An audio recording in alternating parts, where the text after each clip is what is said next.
ابھی فجر کی سفیدی مکمل طور پر پھیلی نہیں تھی، ماحول میں غم، اداسی اور درد و کرب کی کیفیت تھی۔ 19 رمضان المبارک کا دن تھا۔ کوفہ کی گلیوں میں الصلاۃ الصلاۃ کی صدائے دل نواز بلند ہو رہی ہے۔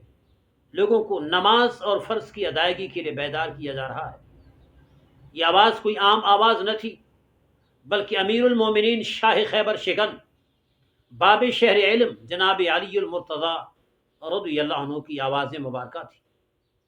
آپ مسجد کی طرف خود بھی جا رہے تھے، لوگوں کو نماز کی ترغیب دے رہے تھے۔ اسی دوران ابن ملزم بدبخت نے تلوار سے آپ کے سر انور پہ وار کیا۔ خون کا فوارہ چھوٹا، جسم پاک پہ خون گرنے لگا۔ آپ نے بلند آواز سے فرمایا، فزت ورب الکعبہ، رب کعبہ کی قسم میں کامیاب ہوا۔ جان جا رہی ہے، روح نکلنے کو ہے اور کامیابی کا اعلان ہو رہا ہے۔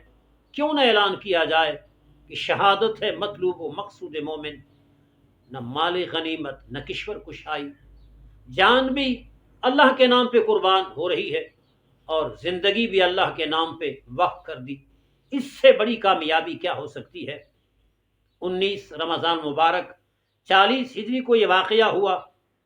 آپ زخموں کی تاب نہ لاتے ہوئے 21 رمضان مبارک کو رات کے وقت وصیت فرما رہے ہیں۔ صاحبزادگان خدمت عالیہ میں حاضر ہیں۔ آپ فرما رہے ہیں، اگر میں زندہ رہا تو اس شخص کا معاملہ میرے ہاتھ میں رہے گا، لیکن اگر میں رخصت ہوا، زندگی نے وفا نہ کی، تو پھر انصاف کا معاملہ ہاتھ سے جانے نہ دینا۔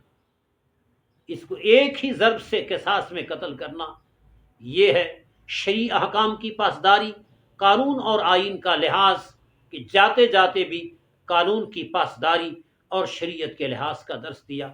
اس طرح ایک ہدایت کا مینار گر گیا۔ جناب علی کے جانے سے امت کو جو نقصان ہوا، رہتی دنیا تک وہ نقصان پورا نہیں ہو سکتا۔